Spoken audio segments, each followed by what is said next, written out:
अस्सलाम वालेकुम। Welcome to Harvard academy. CSS के हवाले से हमारे मेंटरशिप का ये एक सेशन है जिसमें एक कॉमन क्वेश्चन है जिसको हमने एड्रेस करना है और साथ में आपको बताते चलें आप हमारी वेबसाइट www.harvardacademy.com पे विज़िट करके जितने भी एक न्यू एस्पिरेंट है सीएसएस का या सीएसएस के हवाले से वो ये चाहता है कि उसको मेंटरशिप मिले या जो बेसिक प्रिंसिपल्स हैं जिनको लाजमी तौर पर फॉलो करना चाहिए ए टू ज़ी, वो कौन से स्टेप्स हैं उस हवाले से ये आप सीएसएस के पोर्शन में जाएं तो आपको मेंटरशिप के हवाले से एक लेक्चर्स की पूरी सीरीज़ मिल जाती है जो इस तरह की टिप्स एंड ट्रिक्स आपको मिल सकती हैं जिससे आप घर बैठे एक फर्स्ट अटैम्प्ट में, सेकंड अटैम्प्ट में या आपकी लास्ट अटैम्प्ट है तो उसमें सीएसएस आसानी से आप कर सकते हैं और वो भी कम से कम अपने एक्सपेंडिचर को इनकर किए हुए। आज का जो कॉमन क्वेश्चन है हमने एड्रेस करना है, how to prepare CSS without academy. Academy के बगैर अगर सीएसएस कोई करना चाहता है तो उसको क्या फॉलो करना चाहिए, जैसा कि नोवा है, ऑफिसर्स एकेडमी है, बहुत बड़ी एकेडमीज़ हैं जो 60-60 हज़ार, 70 हज़ार, 80 हज़ार तक इतनी फ़ीस कंपलसरी सब्जेक्ट की ले रहे होते हैं। तो हर बंदा तो अफोर्ड नहीं कर सकता और इसके अलावा क्या तरीक़ाकार है कि एकेडमी भी ना जाना पड़े, किसी जगह किसी ट्यूटर के पास भी ना जाना पड़े और घर बैठे हम कौन से स्टेप्स फॉलो करें जिससे सीएसएस आसानी से हो सकता है। तो ये 15 पॉइंट्स हैं जिनको आपने फॉलो करना है। सबसे पहले एग्ज़ाम के पैटर्न को अंडरस्टैंड करें।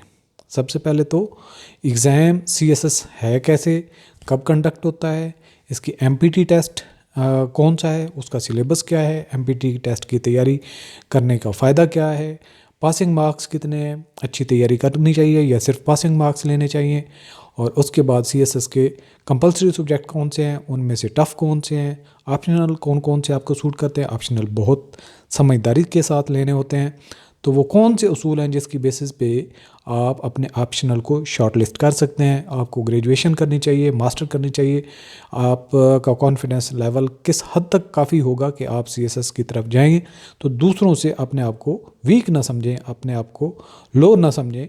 तो इस हवाले से आपने सीएसएस के एग्ज़ाम और उसके पेपर के कौन से हैं, क्या तरीक़ेकार होता है, उसका एमसीक्यूज़ पोर्शन के कितने मार्क्स होते हैं, रिटर्न के कितने होते हैं, ये सारे के सारे पैटर्न को पहले तो अंडरस्टैंड करना है आपने।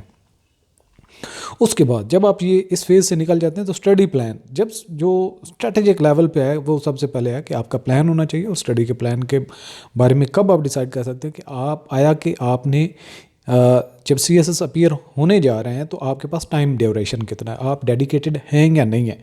पहले तो अपना माइंड क्लियर करें। जब तक आप अपना सीएसएस के लिए माइंड क्लियर नहीं कर लेते और उसको प्रायोरिटी नंबर 1 पे नहीं रख लेते, तब तक आप अच्छा प्लान भी नहीं बना सकते। अगर अच्छा प्लान बनाएंगे भी तो उसको सक्सेसफुली आप अचीव भी नहीं कर सकते। सो ये इसके लिए ज़रूरी है develop a comprehensive study plan covering all subjects. उसमें ये नहीं करना कि आपने इंग्लिश ऐसे है वो आपको मुश्किल लगता है, तो या जो मुख्तलिफ लोग हैं वो कहते हैं जी इंग्लिश ऐसे में लोग ज़्यादा फेल होते हैं, तो आप 70% टाइम का उसी को देते रहें। बाकी जो है आपको लगता है कि जी इंग्लिश ग्रामर है वो निस्बतन आसान है, तो आप उसको 20% तक टाइम अपना दें। तो ऐसा नहीं है, बल्कि सारे सब्जेक्ट को आपने टाइम देना है। Allocate specific time slot for each subject and stick to the schedule. जो स्केड्यूल आपने बनाया है, आपने लेट्स सपोज एक वीक का बनाया है, पहले दिन जो आपका टारगेट था उसको अचीव करना है, जितना हो गया उसको ठीक है, बाकी को रेड लाइन कर दें कि ये आपका रिमेनिंग है। दूसरे दिन फ्रेश जो आपने प्लान में ऐड किया हुआ है उसको कवर करें, बजाय इसके कि पिछले वाले दिन को आप करें। तीसरे दिन इसी तरह से जब आप ये चीज़ें देखेंगे तो आखिरी दिन एक हफ़्ता गुजरने के बाद अपने प्लान को देखेंगे तो आपको नज़र आ रहा होगा कि आपने कितना अचीव किया है। सो ये नहीं करना कि आपने 7 दिन का प्लान बनाया, पहले दिन आधा किया पहले दिन का प्लान, दूसरे दिन में फिर पहले दिन पे ही रहे, तीसरे दिन गए फिर पहले दिन को कंप्लीट किया, आप डिमोरलाइज हो जाएंगे, आपकी प्रोग्रेस अपने आप को शो नहीं होगी। इसके बाद आ जाता है choose the right books. Books को सिलेक्ट करना बहुत अच्छी एक चॉइस भी आपकी होनी चाहिए, साथ में आपके गाइडलाइन भी होनी चाहिए। लेकिन मैं आपको ये बताऊं कि बहुत ज़्यादा बुक्स में कंफ्यूज भी नहीं करना। कुछ लोग क्या होते हैं सीएसएस के लिए, पीएमएस के लिए, फेडरल पब्लिक सर्विस कमीशन के मुख्तलिफ 1 पेपर एग्ज़ाम के लिए मुख्तलिफ जिस एग्ज़ाम में कम्पिटिटिव में जा रहे होते हैं तो वो क्या करते हैं, इतना सारा सॉफ्ट कॉपीज़ में मटेरियल इकट्ठा किया होता है फ़लाँ जगह से फ़लाँ जगह से फ़लाँ जगह। तो आप एक प्लेटफॉर्म को चूज़ करें, एक अपने टीचर को चूज़ करें, वो जो आपको मैक्सिमम आपकी हेल्प कर सकता है, या एक ऐसी बुक लें, एक दो बुक्स ऐसी लें जिनसे आपका मैक्सिमम स्टफ़ जो है वो क्लियर होता हो। 6-6 7-7 बुक्स के अंदर बिल्कुल अपने आप को जो है वो कंफ्यूज नहीं करना, बल्कि मैं तो इससे भी एक स्टेप आगे, अब वो अपनी तारीफ़ वाली बात मैं नहीं करता। मैंने क्या किया हुआ है कि CSS के अगर आप करंट अफेयर को हम लेके जो चल रहे हैं उसका पैटर्न अगर देखें, तो मैं इसका एक आधा एक लेक्चर जो है वो उसमें ऐड भी कर दूंगा। उसका जो आपका FPSC का गिवन सिलेबस है उसकी ईच एंड एवरी लाइन के ऊपर जो क्वेश्चन बनते हैं या जो टॉपिक बनता है उसको आप कवर करें। उसको आप जब कवर करते जाएंगे तो आपकी बहुत सारी चीज़ें आसान होती जाएंगी। लेट्स सपोज एक बुक या मैं जैसे पढ़ा रहा होता हूँ, तो एक टॉपिक आपको सही तरीके से ग्रिप नहीं हुआ, समझ नहीं हुआ, उसको किसी बुक से कंसल्ट कर लें, उसके बारे में मज़ीद रिसर्च कर लें। ये नहीं है कि हर टॉपिक के लिए 6-6 बुक्स पढ़ें तो आप आगे मूव नहीं कर पाएंगे। So identify the recommended books for each subject, refer to past papers and syllabus to determine the most relevant and important topics. और ये भी बड़ी बात है कि जब एक दफ़ा आप सिलेबस को गो थ्रू करें फिर पेपर की तरफ जाएं। पास्ट पेपर पहले में क्या था, क्या क्या चीज़ें, आपकी कितनी ग्रिप है, आपकी तैयारी कितनी हो चुकी है, आपको कोई चीज़ मुश्किल लगती है तो वो कौन सी बुक में से आपको अच्छी चीज़ मिल सकती है। तो इस हवाले से अपने रिसर्च पैटर्न पे टॉपिक को लेकर चलें। इसके अलावा प्रैक्टिस करें अपनी रेगुलर, यानी कि एक ये भी है कि स्टडी की भी प्रैक्टिस करें। एक तो आप पढ़ रहे हैं, मतलब 3-4 चैप्टर आपके क्लियर हो चुके हैं, उसको दोबारा से एक दफ़ा रिवाइज कर लें। बहुत ज़्यादा टाइम ना भी दें, वर्क गर्दानी कर लें, उनकी मेन मेन हेडिंग्स देख लें, टॉपिक को समझ लें। तो एक वक्त आएगा कि आपको सारी बुक जो है वो ऐसे लगेगी जैसे हर चीज़, हर जो इसके अंदर चीज़ें लिखी हुई हैं वो आपको हर चीज़ का पता है। तो ये प्रैक्टिस उस पे भी करें। एक तो प्रैक्टिस होती है पेपर को देख के प्रैक्टिस करना, रिटन प्रैक्टिस करना, ओरल प्रैक्टिस करना। साथ में ये क्या है कि आप उन बुक्स वगैरह को जो गो थ्रू कर ली हैं उनके ऊपर भी प्रैक्टिस करें। ऐसे है, प्रेसी है, और जो राइटिंग वाली चीज़ें आती हैं उनके ऊपर भी रेगुलर प्रैक्टिस करें।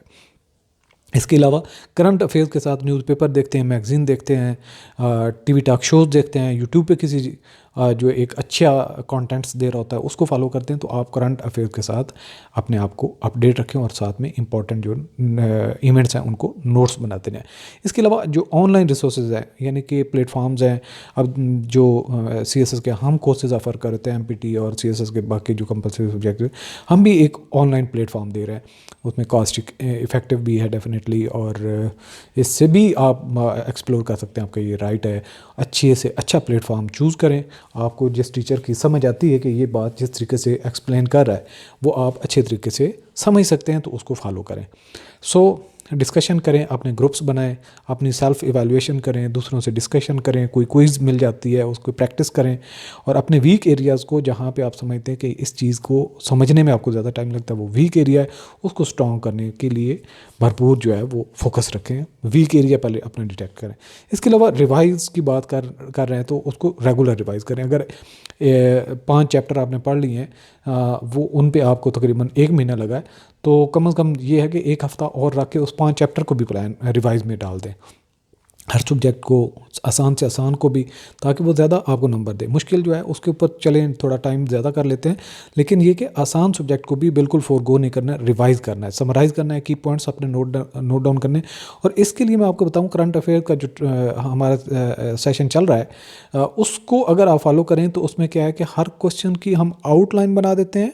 आउटलाइन बनाने के साथ फिर उसकी आगे डिस्कशन होती है। वो 5 पेजेस हैं, 10 पेजेस हैं, जितने भी पेजेस बनते हैं, और एंड पे आखिरी पेज पे फिर हम उस सारे के की नोट्स बना लेते हैं, जिससे आपके एक किस्म का आप ये समझिए कि पूरा जो आपका थीम होता है उस एक पेज पे आ जाता है। उस पैटर्न को आप लाजमी तौर पे एक दफ़ा देखें। अच्छा, इसके अलावा स्टडी ग्रुप्स जो हैं, कोशिश करें कि आपके कज़न में से, आपके भाई बहनों में से कोई आपका स्टडी के साथ मैच कर रहा है जो CSS की तरफ जा सकता है, तो उनके साथ ग्रुप बनाएं और अपने इनसाइट्स, अपनी डिस्कशन, अपनी जो डाउट्स हैं उनके साथ डिस्कस करें। कोई आपके माइंड में आइडिया आता है, उनको एक दूसरे के साथ मिल के रिसर्च करें, नोट्स बनाएं और फिर एक दूसरे से उन चीज़ों को डिस्कस करें। इसके अलावा टाइम मैनेजमेंट बहुत इंपॉर्टेंट है। पहले जब आप डिसाइड कर लें कि आपने 3 महीने, 6 महीने, साल, 2 साल कब जाना है सी एस में, जब आपने ये टाइम प्लान बना लिया, उस टाइम को इफेक्टिवली यूज़ जब आप करना शुरू कर देंगे तो आपके लिए चीज़ें आसान होना शुरू कर देंगे। जब तक आप रुके रहेंगे, सिर्फ प्लान बनाते रहेंगे, तो चीज़ें करना आसान नहीं होता। Prioritize subject based on your strength and weakness. जो स्ट्रॉन्ग है उनको थोड़ा कम टाइम दें, जो वीक हैं उनको फोकस करें, उनको स्ट्रॉन्ग करें। Focus on mastering one subject at a time rather than trying to cover everything simultaneously. बजाय इसके कि 6 सब्जेक्ट को आपने हर एक को एक एक टाइम दे रहे हैं, कोशिश करें कि एक हफ्ते में एक सब्जेक्ट को बिल्कुल ना, उसका जितना भी हो सकता है मुश्किल चीज़ें, उनके सारे कंसेप्ट वगैरह ग्रिप करें, फिर अगले हफ्ते में दूसरा सब्जेक्ट ले लें, तीसरा सब्जेक्ट ले लें, चौथा ले लें। इस तरीके से चीज़ों को लेके चलें। इसके अलावा अपने आप पे फोकस रखें, टाइम पे से खाना खाएं, नींद करें, एक्सरसाइज करें, न्यूट्रिशन, और हर लिहाज से अपने आप को फोकस रखें। जब तक सांस तब तक आस। जब तक आप अपने ज़िंदगी को अपने इनर्जेटिक होकर नहीं चलेंगे, तब तक आप चीज़ों को अच्छे तरीके से ग्रैस्प नहीं कर सकेंगे। अगर आपकी बॉडी में थकावट है, नींद आई रहती है, पढ़ने को दिल नहीं करता, फिर भी पढ़ते रहते हैं, तो उससे कोई फ़ायदा नहीं है। पहले अपने आप को स्ट्रेंथन करें, टाइम पे खाना वाना खाएं, रेस्ट करें, और उसके बाद जो है वो पढ़ने को भी टाइम दें। इसके अलावा जो टेस्ट है, टेस्ट पे अटैम्प्ट कर रहे हैं तो टेस्ट की प्रैक्टिस करें। इंटरव्यू का टाइम आ रहा है तो इंटरव्यू की प्रैक्टिस करें। तो इसके लिए मॉक टेस्ट या मॉक इंटरव्यू कंडक्ट करवाएं, जिससे आपकी रीवैल्यूएशन हो सके, आपको पता हो कि रियल वर्ल्ड में आप किस तरीके से अपने आप को परफॉर्म करते हैं। इसके अलावा कंसिस्टेंसी है इसकी। जब एक दफ़ा चीज़ को पकड़ लिया, उसको लगे रहना है, लगे रहना है, लगे रहना है, लगे रहना है। एक दिन नहीं होती, दूसरे दिन नहीं होती, तीसरे दिन नहीं होती, चौथे दिन नहीं होती, आखिरकार वो चीज़ हो जाएगी। कंसिस्टेंसी को नहीं छोड़ना, बिल्कुल भी समझ नहीं भी आता हो तो उसके बिल्कुल गले पड़े रहना है जब तक उस चीज़ को आप समझ नहीं लेते। Stay consistent in your preparation, avoid last minute cramming, instead revise regularly. चीज़ों को रिवाइज करें, रट्टा की तरफ न जाएं, बल्कि उनको समझ के प्रैक्टिस करने की कोशिश करें।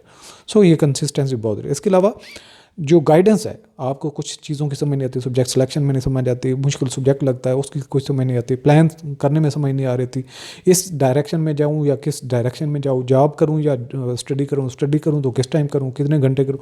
इन चीज़ों का जो मसला है उसको कोशिश करें कि आप अपने एक मेंटर को सेलेक्ट करें और उनसे फिर टाइम लेके फिर आप उनसे डिस्कस करें, गाइडलाइन दें।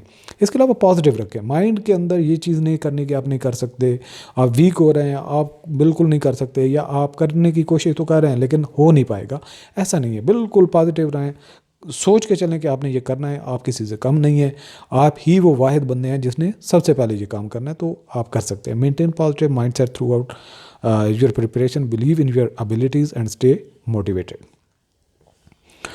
सो इस हवाले से हमने जो CSS है उसके हवाले से फेसबुक, व्हाट्सएप, इंस्टाग्राम पे जो आप के लिए लेटेस्ट अपडेट्स होती हैं वो भी फॉलो करते रहे, शेयर करते हैं। आप हमें फॉलो करें, इन ग्रुप्स में भी ज्वाइन कर लें।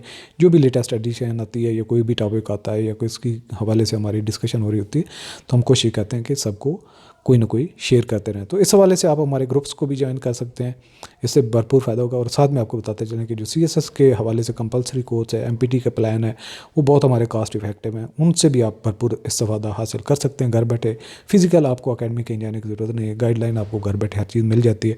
स्टफ़ बुक्स, इवन बुक्स लेने की आपको ज़रूरत नहीं है अगर आप थारोली चीज़ों को टाइम पर कवर करते हैं। अल्लाह हाफ़िज़।